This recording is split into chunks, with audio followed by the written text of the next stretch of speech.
Okay, so we opening up with the family trauma yet again. Can I fast forward? I'm sorry they was asses. I'm sorry your family wasn't supportive, but I want to get to the real tea. I'm sorry about it, but we didn't been here before. We didn't visited this many a time. You didn't talked about it on the show, on the after show. We know. We know. Now, her brother's on here, the same brother that was fighting at your mama's funeral. Okay, so now we back at the house. We see her pool. Well, the building's pool. She likes her building. I'm happy for you. Yes, Wendy, we know you would have had something with or without him. Do you know that? Are you sure? Girl, nobody said he made you. Nobody ever got out here and said that. We all knew it was you. Oh my God, I know DJ Mr. C is not on this interview after you done outed his ass. So because Wendy was number one on the radio, the celebrities had to come on. Somebody was talking about the Whitney Houston interview. They said I could listen to that every day.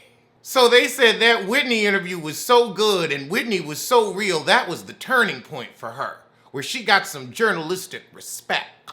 So Wendy started getting high when she was doing radio overnights so that she could stay awake. Girl, nobody said he made you. Nobody ever got out here and said that. We all knew it was you. Oh my God, I know DJ Mr. C is not on this interview after you done outed his ass. So because Wendy was number one on the radio, the celebrities had to come on. Somebody was talking about the Whitney Houston interview. They said I could listen to that every day.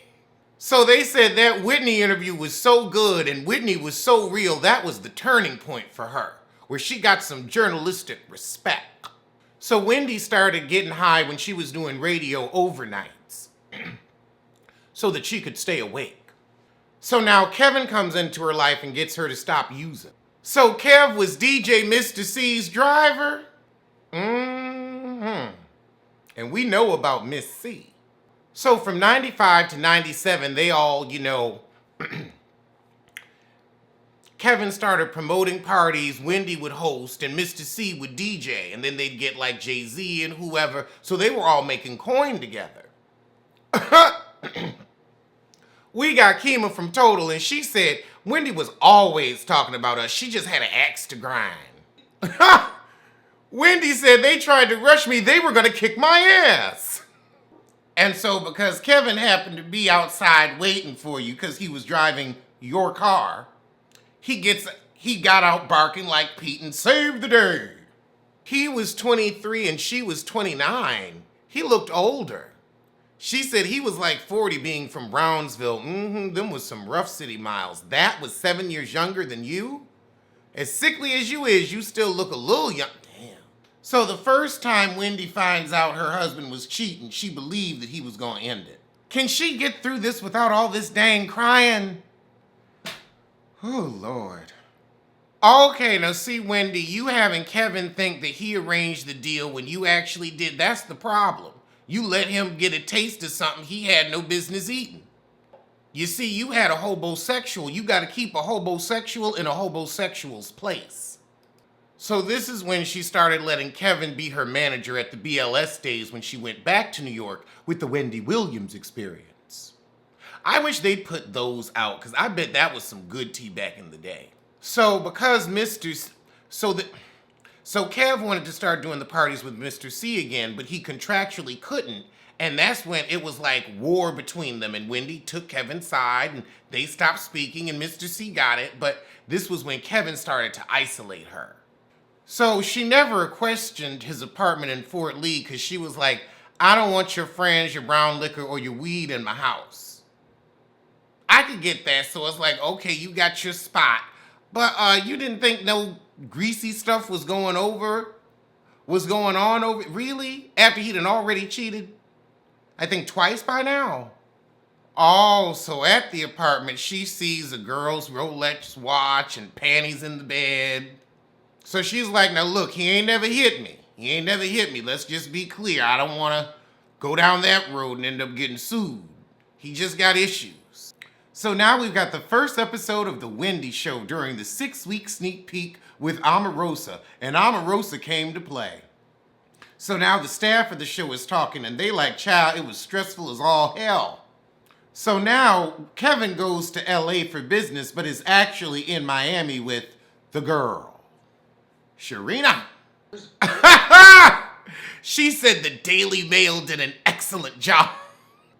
Did you send them pictures? And now it's time for our first caress. Oh my God, so Sharina goes by Wendy's and takes pictures of her house while she preggers. Oh Lord, this guttural crying. There was nobody for me to call. I'm sorry for you, girl, but I would say alcohol is not necessarily the best way to continuously cope with a broken marriage. Like opening the wine, okay, I'll give you 3 nights of that, but after that, girl, you gotta move on. That shit ain't healthy.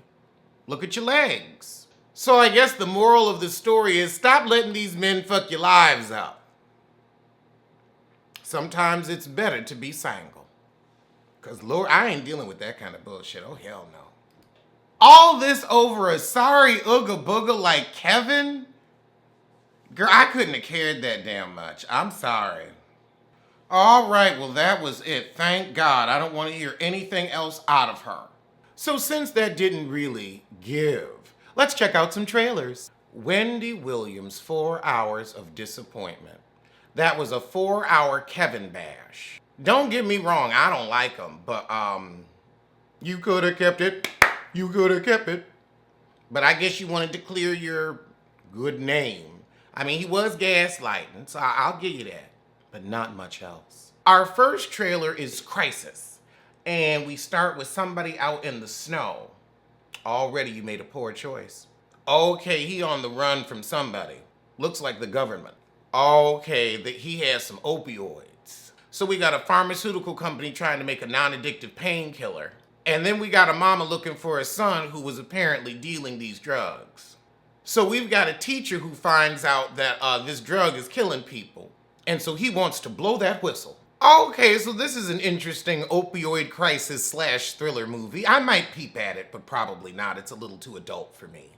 All right, now we have The Courier taking us to London, 1960. All right, we got Eggs Benedict in this one, and he's having lunch with spies. Oh, and they need him to run something for Great Britain since the KGB won't be watching him because he's just a salesman. So they send him to Russia and have him wear a wire. Okay, so this is giving us a Cold War thriller tea. I'm good.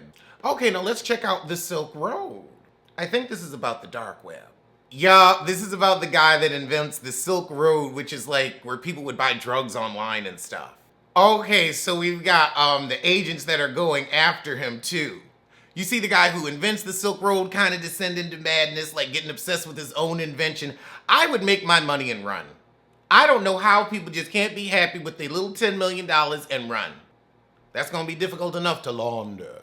Now that I will peep at. That I will peep at. Oh Lord, a Nicolas Cage movie, Willy's Wonderland. So Nick Cage's car, it hits some spikes, and this guy who owns Willy's Wonderland says, if you clean it overnight, I'll pay to have your car fixed. Okay, now some kids come in and tell him, you're here to be a human sacrifice. Lord, so the animatronic animals there come alive and try to attack him, but he got a broomstick for that ass. So he's there, I guess, to get rid of the animals. It looks stupid, but it might be something fun to put on, like, It might be something just to put on, like, while you're doing your nails or something, like, just something crazy.